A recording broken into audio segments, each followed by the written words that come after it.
Estaremos lendo versículos 6 e 7.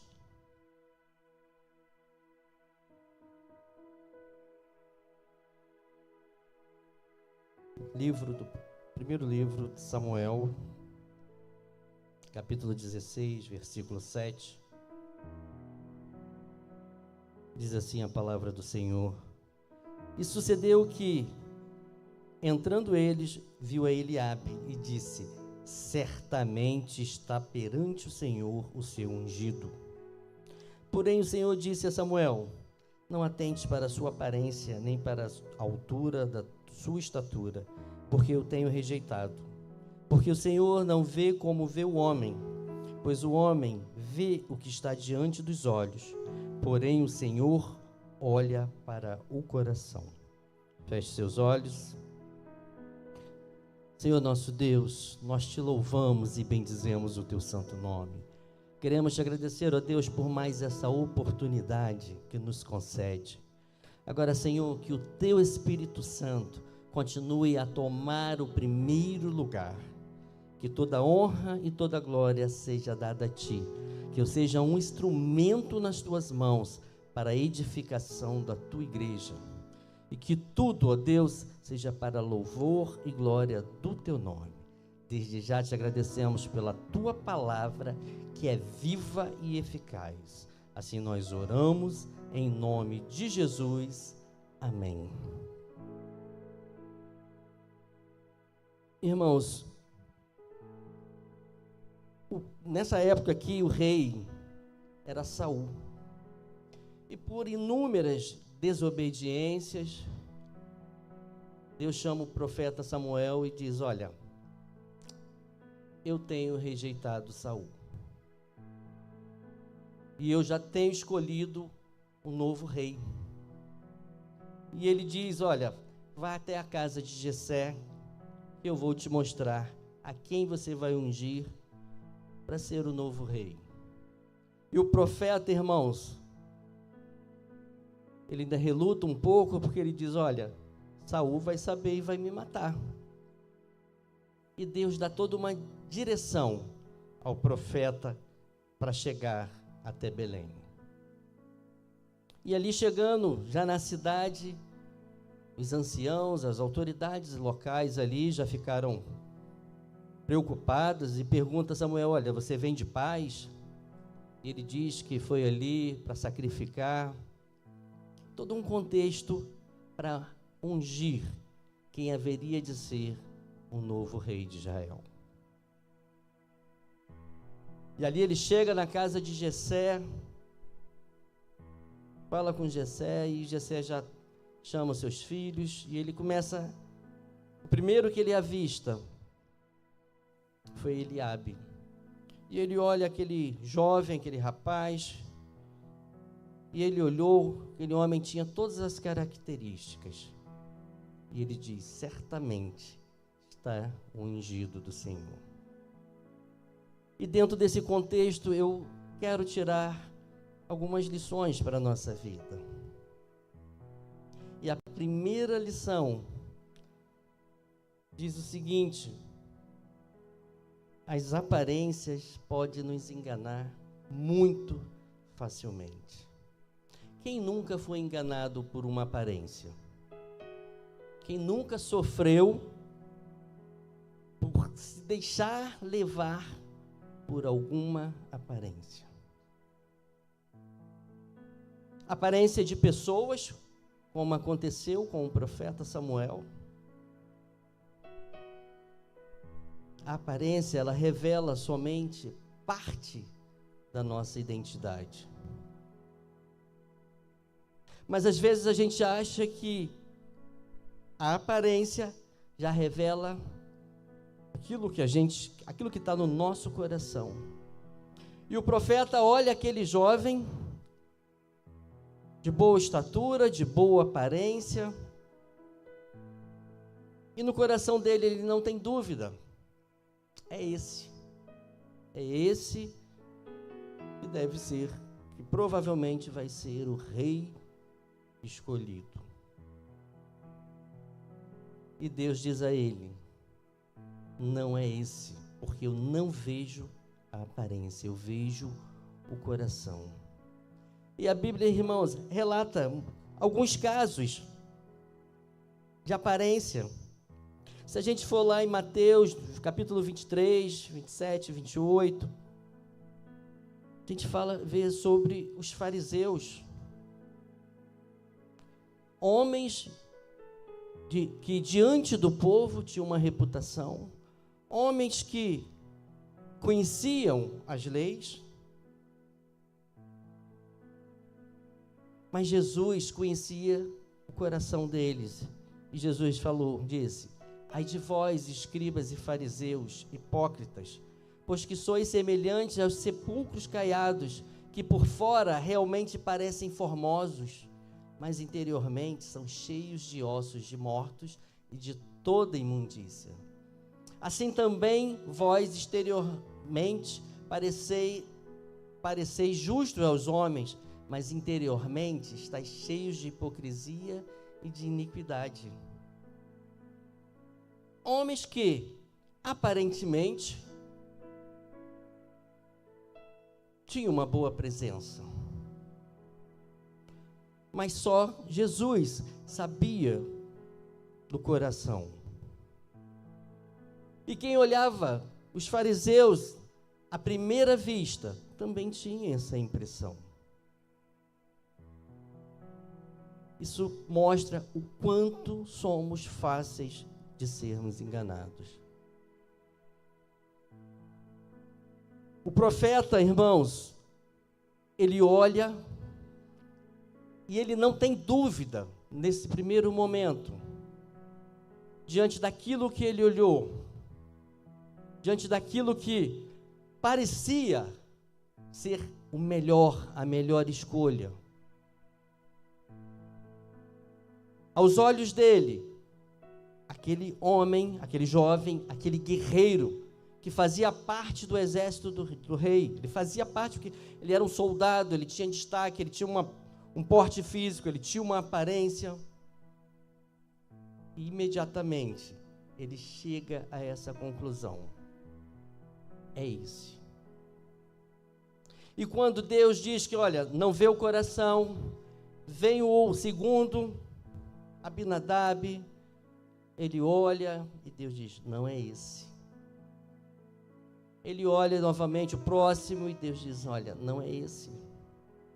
Até que por fim ele pergunta se já havia se esgotado todos, e Jessé diz: olha, ainda tem mais um que está pastoreando. Tem mais um mancebo, um garoto. E ele diz: olha, manda chamar, nós não nos assentaremos à mesa até que ele chegue. E ali, quando chega aquele garoto,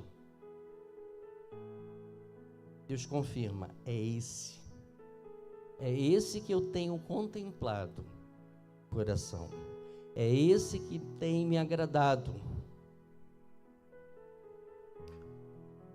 Olha como Deus vê diferente. Um menino que aparentemente, a Bíblia diz que ele tinha uma boa aparência, boa formosura, mas ainda era um menino.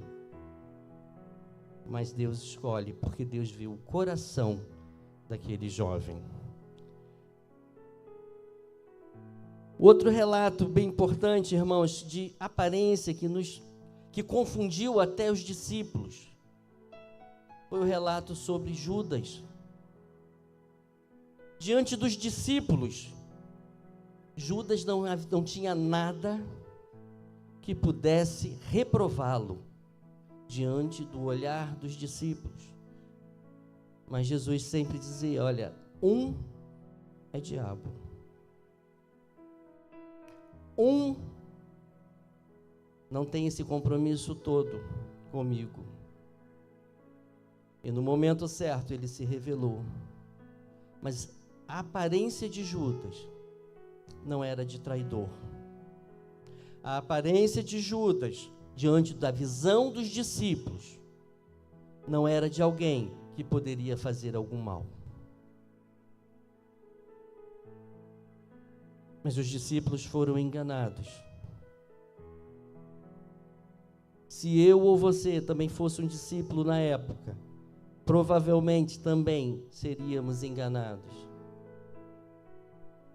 Mas Jesus sabia o tempo todo que um havia de lhe trair. E quem era aquele que havia de traí-lo? Olha a visão de Cristo em relação à nossa visão. E qual é o nosso título?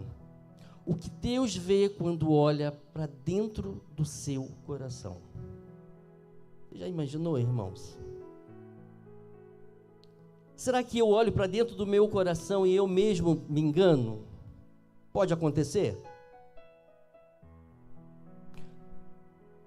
Mas eu queria que você fizesse essa pergunta para você: o que Deus vê quando Ele olha para dentro do meu coração?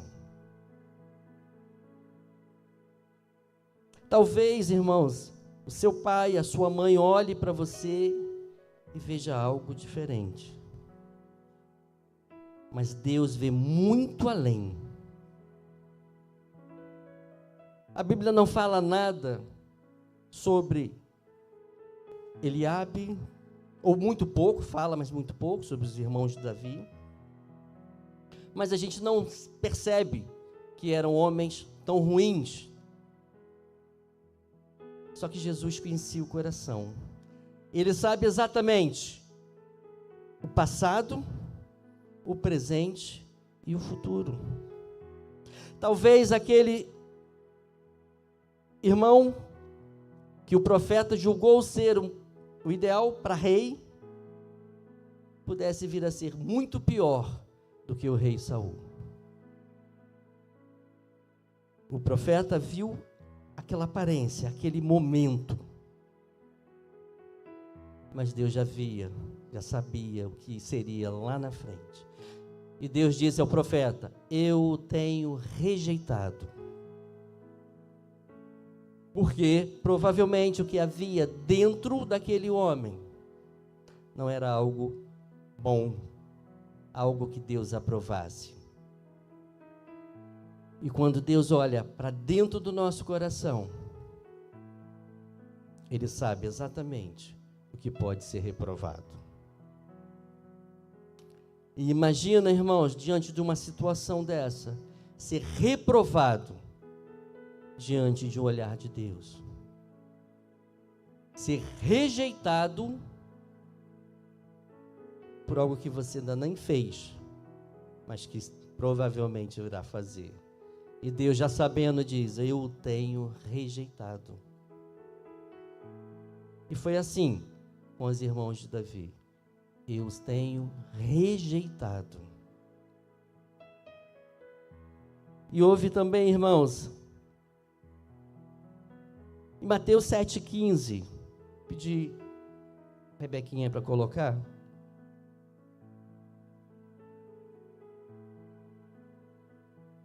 Uma recomendação para a nossa vida.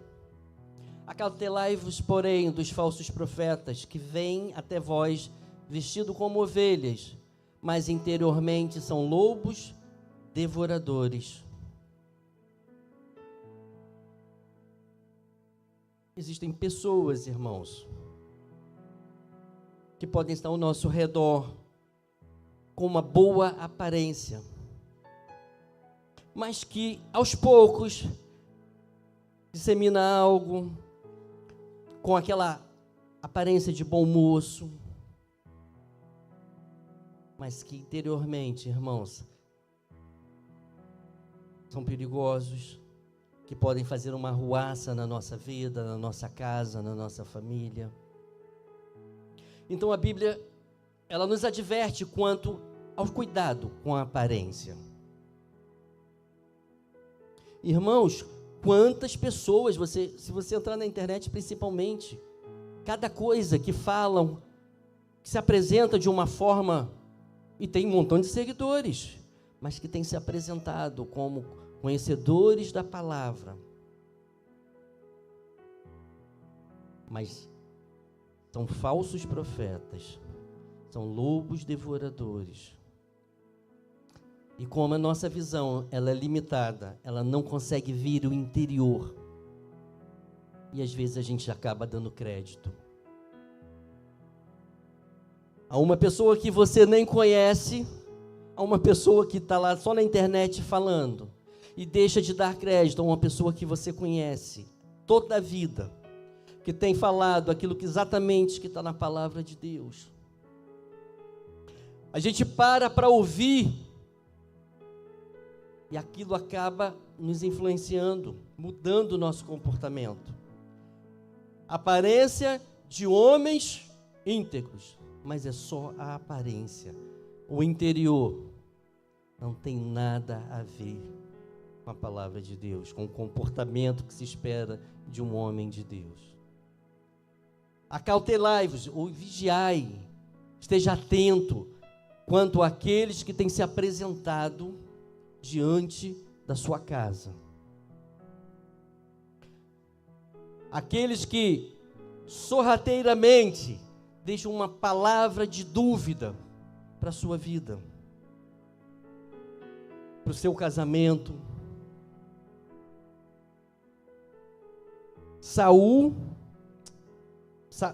Samuel foi até a casa de Jessé. Quando eu permito, irmãos, que falso profeta venha até minha casa, eu que permito, quando eu dou ouvido àquilo que vai prejudicar a minha vida espiritual. Acautelai-vos, vigiai quanto às aparências, vigiai quanto àquilo que pode fazer mal à minha casa. A aparência, ela nos engana facilmente. Amém, irmãos? Você concorda? Abraham Lincoln, ele diz o seguinte, irmãos. Ele disse: você pode enganar algumas pessoas o tempo todo, e todas as pessoas por algum tempo, mas você não pode enganar todas as pessoas o tempo todo. Mas por um tempo, podemos ser enganados. Principalmente se eu não estiver firme na fé. Quando eu não estou firme na fé, qualquer palavra de dúvida mexe com o meu pensamento, mexe com o meu comportamento. Nós temos a palavra, irmãos, a palavra de Deus, que é uma palavra de esclarecimento, que é uma palavra de certeza, que é uma palavra de vida. Quando eu permito algo diferente na minha vida, eu coloco em risco a minha vida espiritual. Pessoas podem enganar. As aparências podem nos enganar através de pessoas, mas pode também nos enganar através de lugares. A Bíblia relata sobre Ló. Houve um problema com os pastores de Abraão e pastores de Ló. E Abraão chega para Ló e diz: não é bom que haja contenda entre mim e ti, entre os meus pastores e os seus pastores. Escolha para onde você quer ir. Se você escolher direita, eu vou para a esquerda. Se você escolher de esquerda, eu vou para a direita. E a palavra diz que Ló olha e vê aquela planície verdinha. Ele olha e ele escolhe ir para aquela cidade. Só que aquela cidade, irmãos, a vista era muito boa, mas a essência daquela cidade, que eram os seus moradores, eram pecadores.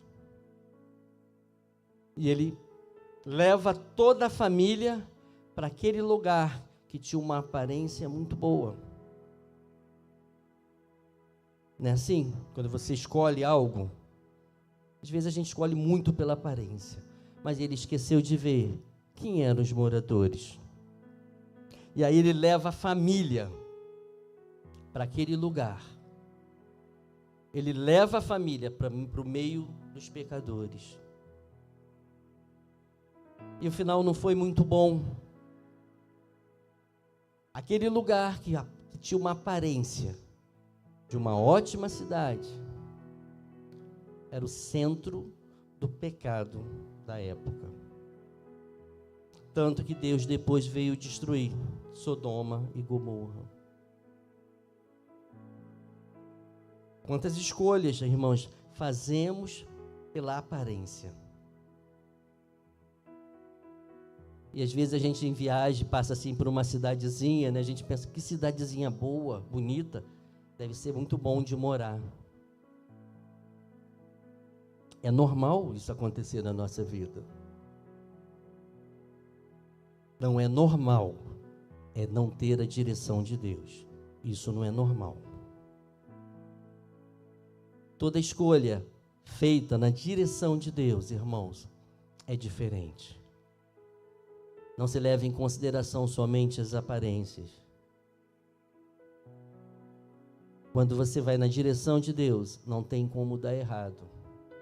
Deu errado para Ló, porque ele só se preocupou com aquilo que ele estava olhando, com aquilo que ele via, com aquilo que era bonito. E tudo que é bonito nos encanta, não é verdade, irmãos? Quando você é jovem, você olha a menina, acha que ela é bonita, é essa que você quer, não é verdade? A menina olha para o rapaz, todo fortinho, né? Assim, Augusto? É aquele. Irmãos, será que sempre vai ser a melhor escolha? Qual a essência do jovem, do rapaz que está indo e você está se aproximando? Aparência bonita. Mas quem é esse rapaz? De onde ele veio? O que acontece, irmãos? A gente vai primeiro pela aparência e depois a gente vai querendo mudar, transformar ali, ajeitar aquilo que já começou errado. E interessante, irmãos, veio agora a minha memória, tem um jovem aqui na igreja, que a Marta diz que parecia muito comigo quando jovem, que faz a maior propaganda dele, né, Caio? Caio, você é um homem de Deus. Esses dias tinham umas duas meninas ali e a Marta fazendo propaganda. Mas, irmãos, né, um homem de Deus, um jovem de Deus, ele é diferenciado. Irmãos, você conversar com um homem de Deus, com um menino, um jovem de Deus, e conversar com um menino criado no mundo, é muito diferente.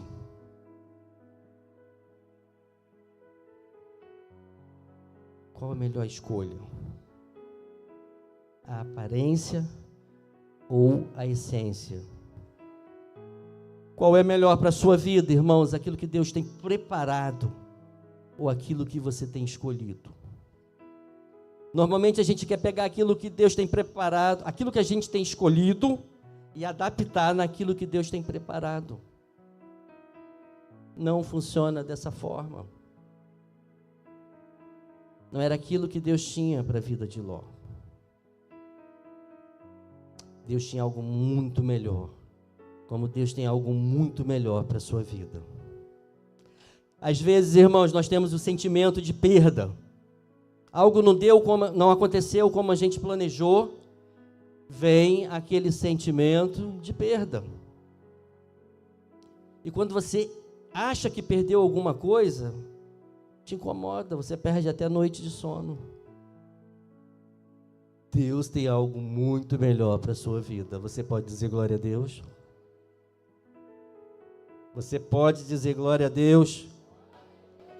Repreenda todo sentimento de perda, tudo aquilo que você acha que está te atrasando, tudo aquilo que você acha que não deveria ser assim. Irmãos, Deus não erra, Deus não se atrasa, Deus não erra, Deus tem o melhor para a nossa vida. Repreenda esse espírito de ansiedade que às vezes vem sobre a nossa vida. Às vezes não, vem muitas vezes. E lidar com esse sentimento, irmãos, não é fácil, não. Não é fácil. mas a nossa vida pertence ao Senhor. É Ele que comanda, é Ele que dá a direção, que firma os nossos passos, e as nossas escolhas são feitas diante de Deus. E às vezes a precipitação atrapalha a bênção de Deus na nossa vida, e a gente começa a lutar, e as coisas ficam ali, parece que travadas. Mas não é assim que Deus tem para a sua vida.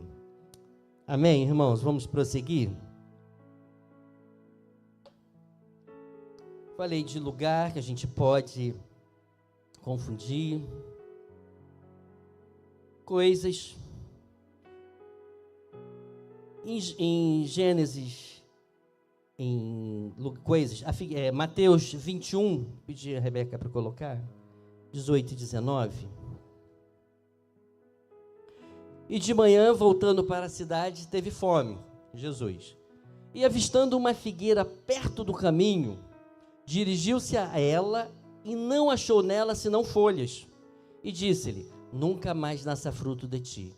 E a figueira secou imediatamente. Jesus, vinha com seus discípulos e ele vê uma figueira. Estava bonita a figueira, com muitas folhas. E a figueira, ela tem como características de quando ela está com as folhas bem bonitas, é porque tem fruto. E Jesus chega lá e não havia frutos. E ele fala para que ela seque. Mas para nos trazer um ensinamento.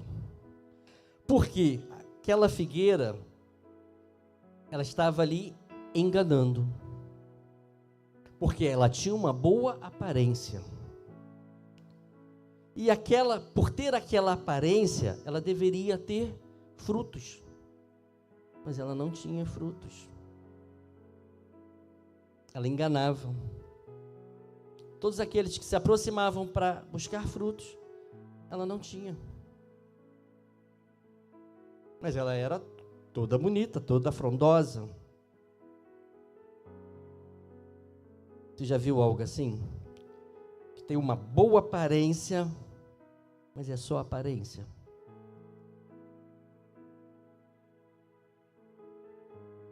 Você já conversou com alguém assim, que tem uma boa aparência, mas na hora de conversar, irmãos, não sai nada de bom? Não tem frutos? Pode acontecer, irmãos, de ter crente assim? Uma boa aparência, mas não tem frutos. E Jesus queria encontrar frutos. Aquela aparência boa não tinha essência, não tinha o principal. O que se espera de uma árvore frutífera? Irmãos, eu vejo lá no sítio, as mangas já estão brotando. Quando chegar no final do ano, o que a gente espera? Colher frutos, colher manga. Mas se chegar ao final do ano e não tiver nenhuma manga, o que você vai olhar para a mangueira e para que serviu? Tantas folhas caíram, deu muito trabalho para limpar, mas a gente espera colher umas manguinhas. É assim que Deus espera, irmãos, que ter frutos, não poucos. Mas a aparência enganou.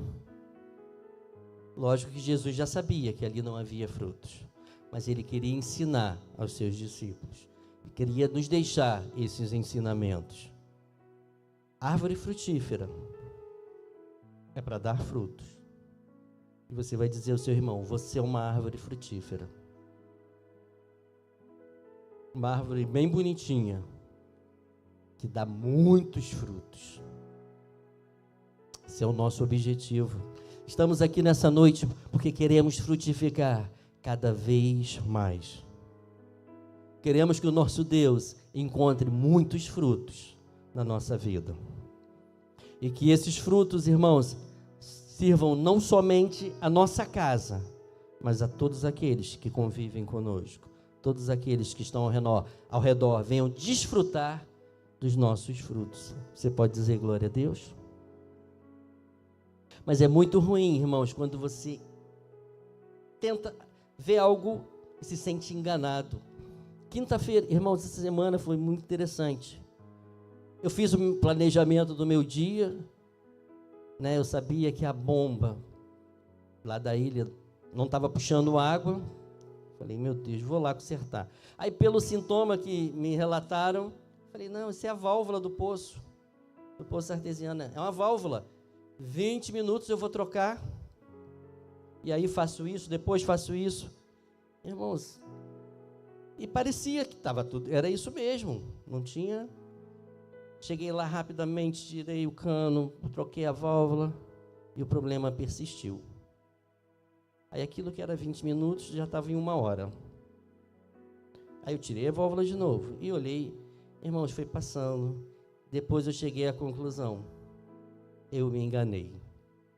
Vou ter que comprar uma bomba nova. Corri para Itaguaí, fui lá, busquei a bomba, cheguei com a bomba. Na hora, o tamanho era diferente. Tive que mudar todas as conexões. E aí já estava escurecendo. Falei, meu Deus, eu me deixei enganar ali muito facilmente. Falei, se eu soubesse que era essa bomba, eu já teria entrado com a bomba. Às vezes acontece na nossa vida, irmãos. Facilmente somos enganados. Podemos ser enganados por pessoas, por coisas, por lugares. Mas eu quero te dizer, tem algo que jamais vai nos enganar. Se chama a palavra de Deus. Não há engano. Não tem como haver engano diante da palavra de Deus. Você pode dizer glória a Deus? Muito obrigado, porque eu tenho acesso a essa palavra maravilhosa. Muito obrigado, Senhor, porque eu tenho oportunidade de ler e de ouvir. E quando eu leio e vivo a palavra, o percentual de ser enganado pelas coisas do mundo vão diminuindo. Porque aqui não há dúvidas. Amém. Segundo, as aparências podem nos levar a julgamentos injustos. O que aconteceu? Samuel fez um julgamento? O profeta Samuel fez um julgamento ao olhar para Eliabe? Fez, ele julgou. É esse mesmo. Esse é o ideal. E a gente pode fazer julgamentos positivamente ou negativamente. Olha o que aconteceu. O próprio profeta, irmãos, quando ele chega em Belém, 1 Samuel 16:4, fez, pois, Samuel o que dissera o Senhor e veio a Belém. Então os anciãos da cidade saíram ao encontro, tremendo, e disseram, de paz é a tua vinda? Eles já estavam fazendo um julgamento, porque o profeta Samuel, ele era autoridade.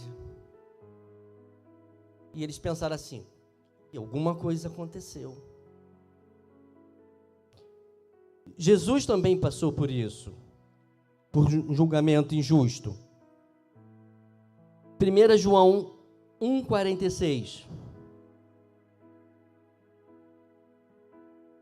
1 João... Não, é João 1,46, desculpa. João 1,46. Disse-lhe Natanael, pode vir alguma coisa boa de Nazaré? Disse-lhe Filipe, vem e vê. Filipe chega e quer apresentar Jesus a Natanael, mostrar a Natanael que era o Messias. E ele diz, pode vir alguma coisa boa de Nazaré? E Jesus era de Nazaré. Ele julgou injustamente pela naturalidade de Jesus. Ele diz, olha, não pode vir.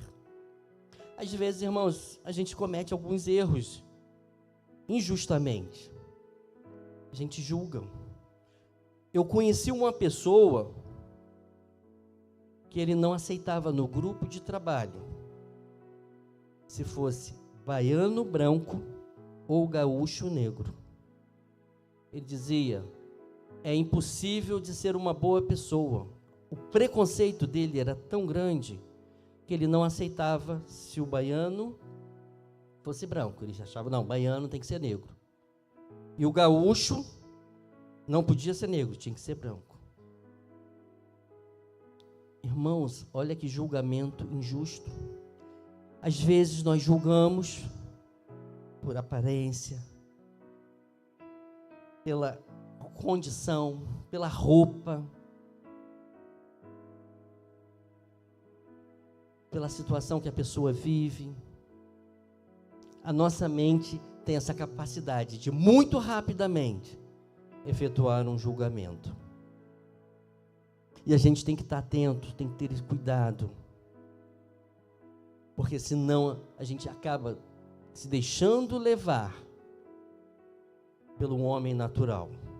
O homem natural faz esse julgamento muito rápido, tem essa capacidade, mas o homem espiritual não. Ele procura enxergar como Cristo. Ele não se deixa levar pelo aquilo que ele vê de imediato. Há uma essência, há um caráter, e ele não se precipita nos seus julgamentos. Ali o profeta, irmãos, de imediato, ele julgou que Eliabe tinha condições de ser o rei escolhido pelo Senhor. Todo tempo, irmãos, cometemos esse risco, né? Será que eu não estou fazendo julgamentos errados, irmãos? Às vezes a gente olha, não conhece bem, e já faz um primeiro julgamento, primeiro preconceito, e acha que está certo. E Deus chamou a atenção do profeta, dizendo: olha, eu não vejo como você, eu vejo o coração.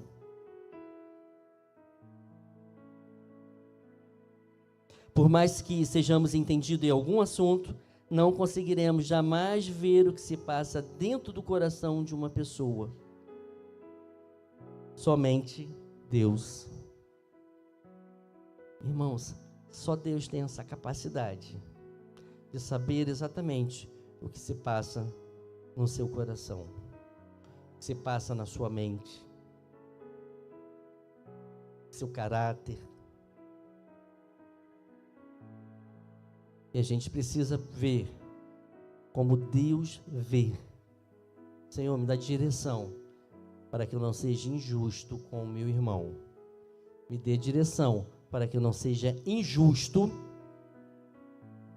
com aqueles que estão ao meu redor. Glória a Deus, irmãos. É fácil? Não é fácil, porque a nossa natureza age dessa forma. Se a gente não vigiar esse impulso natural, julga muito rápido. Terceiro, irmãos, só Deus nos conhece profundamente. Queria ler o Salmo 139, versículo 1 ao 4.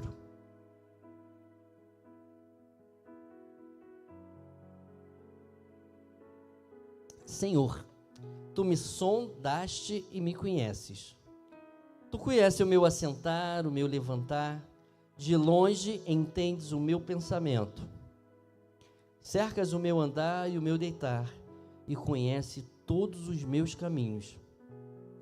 Sem que haja uma palavra na minha língua, eis que, ó Senhor, Tu conheces. Agora o 23 e 24. Do mesmo, do Salmo 139, versículo 23 e 24. Sonda-me, ó Deus, e conhece o meu coração.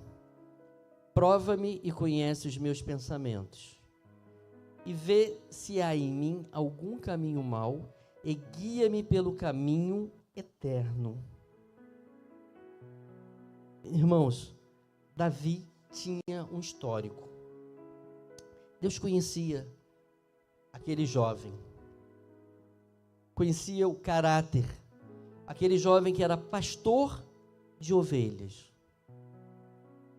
Ele ficava no campo, longe dos olhos de todos, mas a forma que ele agia quando ninguém estava olhando, como ele cuidava das ovelhas, era diferenciado, era um jovem diferenciado. E quando ninguém estava vendo o que aquele jovem fazia, Deus estava com os olhos naquele jovem. Quanto ao caráter,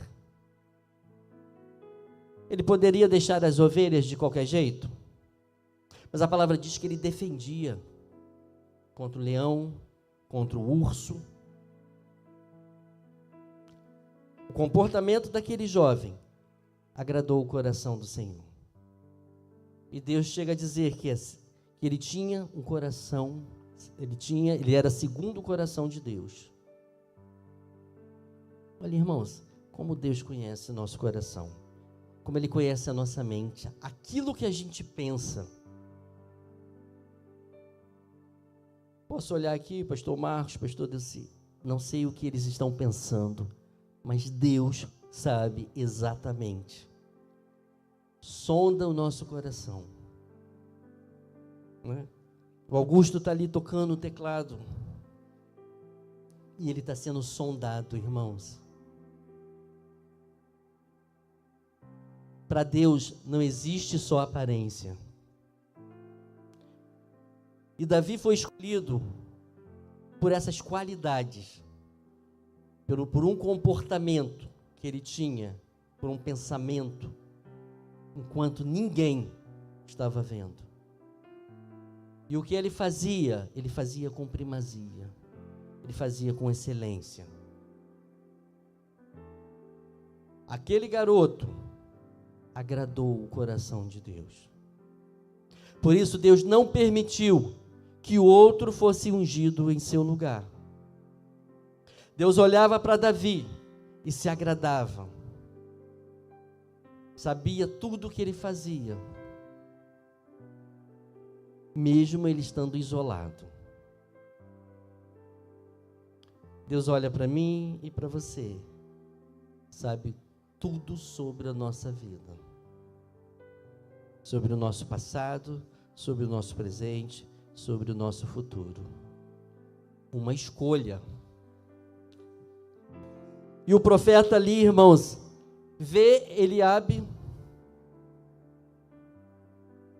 se limita só à aparência, mas Deus sabe de todo o histórico, de tudo que aquele jovem passava, e que aquele jovem tinha condições de ser o rei de Israel.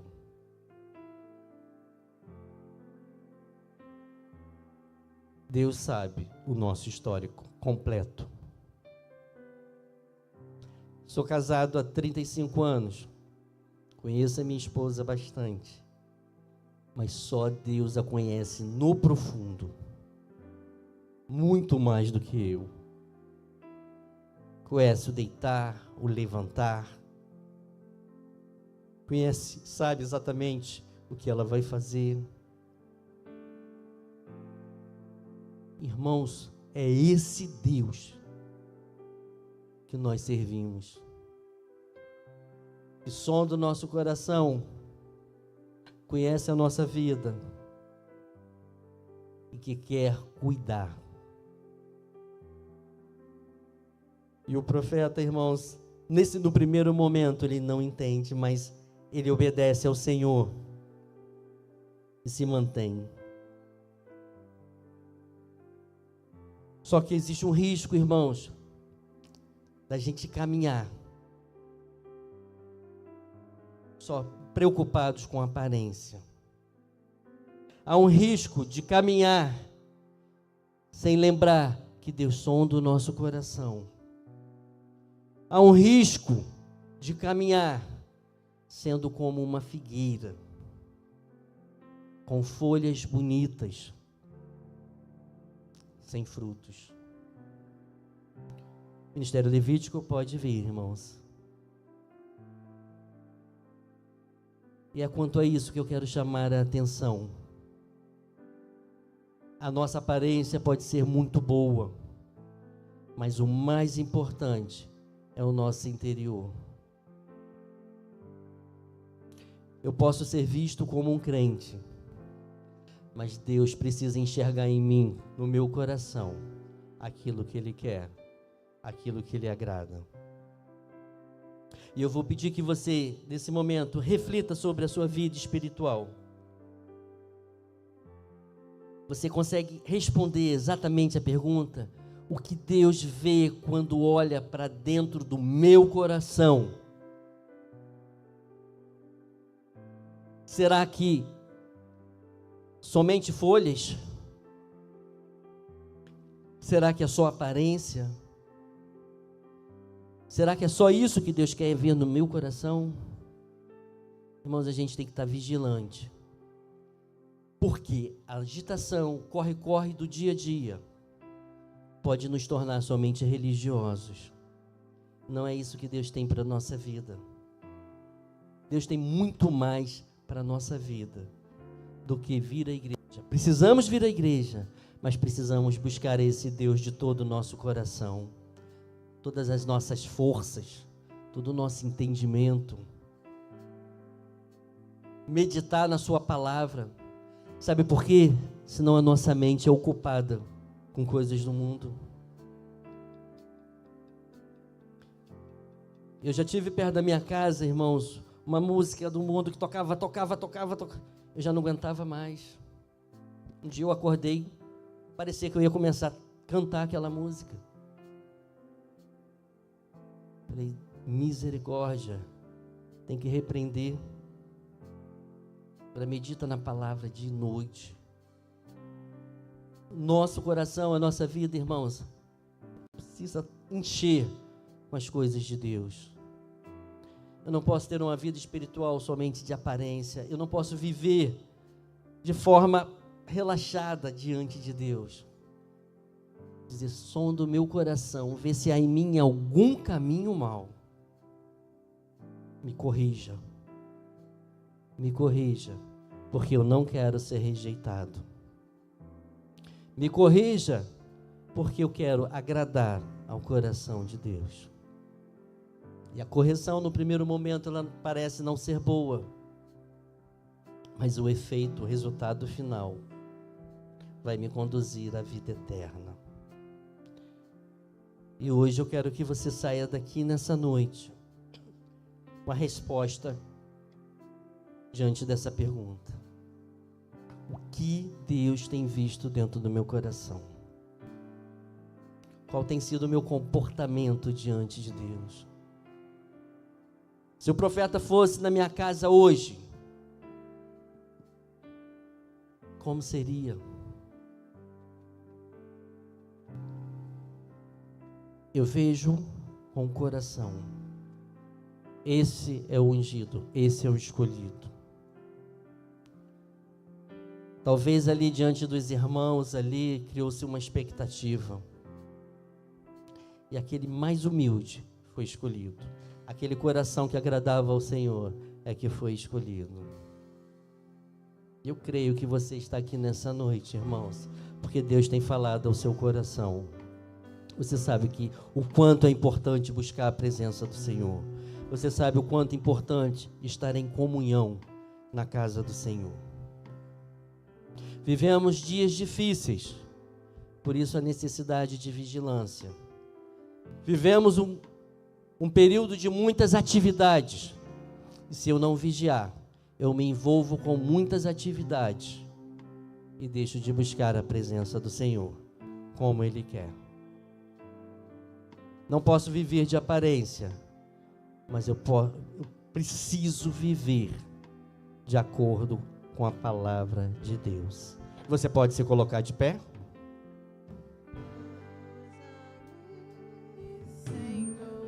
Você pode louvar ao Senhor? Usa-me como um farol que brilha à noite, como ponte sobre as águas, como abrigo no deserto, como flecha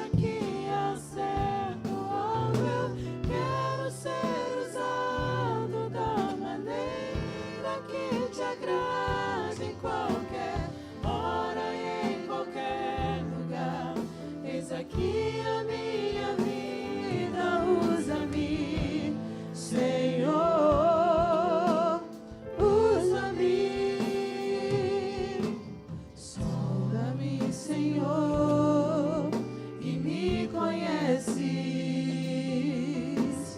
Quebranta o meu coração, transforma-me conforme a tua palavra e enche-me até que em mim se ache só a ti. Então usa-me, Senhor, usa-me como um farol que brilha à noite, como ponte sobre as águas, como abrigo no deserto, como flecha que acerta o alvo. Eu quero ser usado da maneira que te agrade, em qualquer hora e em qualquer lugar. Eis aqui a minha vida, usa-me, Senhor, usa-me. Eu queria fazer ainda mais uma pergunta. Porventura tem alguém entre nós que sente que pode frutificar mais, ou que não está frutificando, precisa se achegar ao Senhor, que precisa buscar a face do Senhor? Não podemos viver uma vida espiritual de qualquer forma. Eu não posso levar a minha vida espiritual de forma irresponsável. Sabe por quê? Haverá o dia da prestação de contas. E quando chegar esse dia, irmãos, eu preciso apresentar os frutos. Eu preciso estar frutificando. Eu preciso ter um histórico que agrade ao Senhor. E às vezes a gente acaba deixando para depois. E isso vai virando uma bola de neve, vai ficando cada vez mais difícil. E eu quero te fazer um convite a colocar um ponto final nessa situação. A dizer: Senhor, eu quero frutificar. Eu não quero ter só folhas. Eu não quero ter só aparência. Eu não quero ser rejeitado. Eu quero ser aprovado diante de Ti. Tem alguém entre nós nessa noite que chegou a essa conclusão, que precisa frutificar?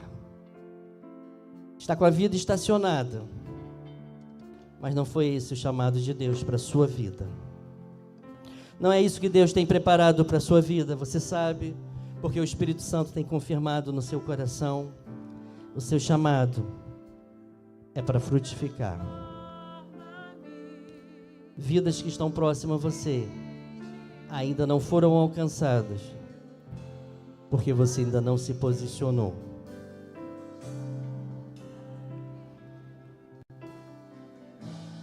Se tem alguém em nosso meio, eu peço que você levante a sua mão e nós vamos orar pela sua vida em nome de Jesus. Não deixe, não adie. É hora da figueira apresentar os seus frutos. É hora da figueira se posicionar,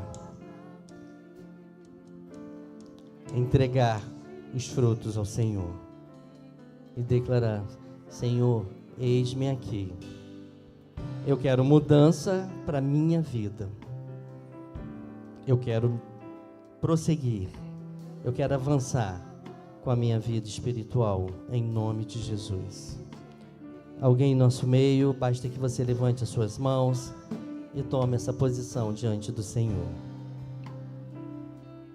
Glória a Deus. Convidar o pastor Marcos, enquanto o ministério levítico louva o Senhor. Deixe-me